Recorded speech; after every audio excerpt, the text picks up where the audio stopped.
ఆగ్నేయ బంగాళాఖాతంలో అల్పపీడన ద్రోణి కొనసాగుతూ ఉంది. దీని ప్రభావంతో ఆంధ్రప్రదేశ్ లో విస్తారంగా వర్షాలు కురుస్తూ ఉన్నాయి. దక్షిణ కోస్తా రాయలసీమ జిల్లాల్లో తీవ్రత ఎక్కువగా ఉంది. చిత్తూరు జిల్లాలోని సత్యవేడు, కాళహస్తి మండలాల్లో చాలా చోట్ల లోతట్టు ప్రాంతాలన్నీ మునిగిపోయాయి. ఆగకుండా వర్షం పడుతూ ఉండటంతో చిత్తూరు జిల్లాలో ఈ రోజు స్కూల్స్ కి సెలవుల్ని ప్రకటించారు. కార్తీక సోమవారం కావడంతో శ్రీకాళహస్తికి భక్తులు పోటెత్తారు.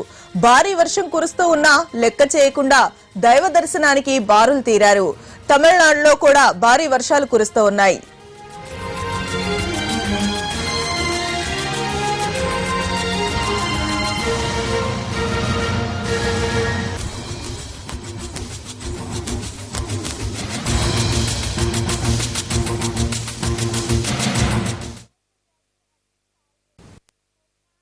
జిల్లాను వర్షాలు విడిచిపెట్టడం లేదు. స్కూళ్లకు సెలవులు ఇవ్వాల్సిన స్థాయిలో వర్షాలు కురుస్తూ ఉన్నాయి.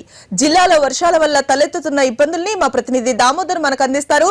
దామోదర్, చెప్పండి, చిత్తూరు జిల్లాలో వర్షాలు ఎలా కురుస్తూ ఉన్నాయి? అల్పపీడన ప్రభావం ఏ విధంగా కనిపిస్తోంది మీకు? మమతా, చిత్తూరు జిల్లా వ్యాప్తంగా అల్పపీడన ప్రభావంతో నేడు రేపు భారీ వర్షాలు కురుస్తాయని ఇప్పటికే వాతావరణ శాఖ అధికారులు ప్రకటించారు. దీంతో జిల్లా యంత్రాంగం కూడా రెడ్ అలర్ట్ ప్రకటించింది. అయితే వాతావరణ శాఖ అంచనాలకు విభిన్నంగా నిన్న ఉదయం నుంచే చిత్తూరు జిల్లా వ్యాప్తంగా విస్తారంగా వర్షాలు పడుతున్నాయి. నిన్న తూర్పు మండలాల్లో భారీ స్థాయిలో వర్షాలు పడ్డాయి. ముఖ్యంగా శ్రీకాళహస్తి, సత్యవేడు నియోజకవర్గాలకు సంబంధించి భారీ వర్షాలు నమోదయ్యాయి. దీంతోపాటు కాలంగి రిజర్వాయర్ గేటు కొట్టుకుపోయిన కాలంగి రిజర్వాయర్లోకి భారీగా వరద నీరు రావడంతో మరో గేటు ఎత్తి నీటిని అధికారులు వదిలేస్తున్నారు. ఇక తిరుపతి నగరంలో కూడా ఇదే పరిస్థితి కొనసాగుతుంది. నిన్న సాయంత్రం ఒక మోస్తరుగా భారీ వర్షం నమోదైంది. ఈరోజు తెల్లవారుజామున 4 గంటల నుంచి ఎడతెరిపి లేకుండా వర్షం కురుస్తుంది. దీంతో లోతట్టు ప్రాంతాలన్నీ జలమయమయ్యాయి. మరోవైపు ఇదే పరిస్థితి జిల్లా వ్యాప్తంగా ముసురు పట్టిన వాతావరణంతో జిల్లా వ్యాప్తంగా ఈరోజు సాయంత్రానికి భారీ వర్షాలు కురిసే అవకాశం ఉండడంతో ఇప్పటికే విద్యా సంస్థలకు సెలవు ప్రకటించారు. దీంతో పాటు ముందస్తు జాగ్రత్తగా ప్రైవేట్ పాఠశాలలు కూడా నిన్న సాయంత్రమే విద్యా సంస్థలకు హాలిడే ప్రకటించాయి.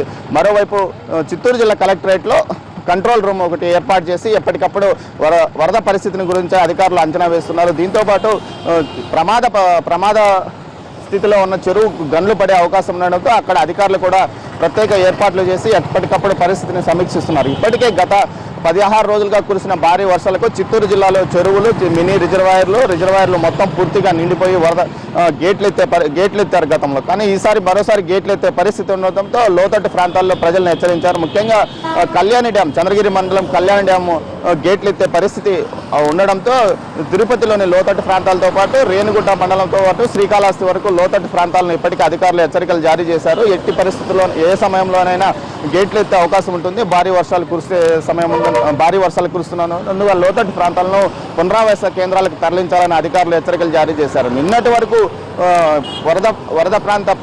వరద పీడిత ప్రాంతాల్లో రేషన్ బియ్యము, ఇతర నిత్యావసర వస్తువులు సరఫరా చేస్తున్న అధికారులకు మరోసారి 2 రోజుల పాటు భారీ వర్షాలు ఉన్నాయనడంతో నిన్న సాయంత్రం నుంచి ఇదే పనిలో వారు మునిగిపోయారు. మరోవైపు కార్తీక సోమవారం సందర్భంగా భక్తులు దేవాలయాలకు పెద్ద సంఖ్యలో వస్తున్నారు. వారు కూడా ఈ వర్షాల వల్ల పూర్తిగా ఇబ్బంది పడుతున్నారు. తిరుపతిలోని కపిలతీర్థంలో కూడా ఉదయం కపిలతీర్థం జలపాతం ఓవర్ఫ్లో సందర్భంగా భక్తులను ఎవరిని కోనేరులోకి అనుమతించకపోవడంతో బయట నుంచే వారు దీపాలు పెట్టుకుని దేవునికి నమస్కరించుకొని వెళ్ళిపోవాల్సిన పరిస్థితి ఏర్పడింది. శ్రీకాళహస్తిలో కూడా ఇదే పరిస్థితి కొనసాగుతుంది. దేవాలయంలో వర్షం వల్ల దేవాలయం మొత్తం ఉరుస్తుండడంతో తడితడిగా ఉండి భక్తులకు చాలా ఇబ్బందికరమైన పరిస్థితి తలెత్తింది. ఇదే పరిస్థితి మిగతా చోట సదాశివ కోన, అదేవిధంగా ఉబ్బులమడుగులో కూడా ఈ పరిస్థితి తలెత్తింది. దేవాలయాల్లో కూడా భక్తులు ఇబ్బంది పడాల్సిన పరిస్థితి ఏర్పడింది. మొత్తం మీద ఈ వర్షాలు రాత్రికి భారీగా నమోదయ్యే అవకాశం ఉండడంతో అధికారులు ఇప్పటి నుంచి ముందు జాగ్రత్త చర్యలు తీసుకుంటున్నారు. మమతా, అయితే మొత్తం దామోదర్, చిత్తూరు వ్యాప్తంగా ఎన్ని పునరావాస కేంద్రాలను ఏర్పాటు చేయడం జరిగింది అధికారులు?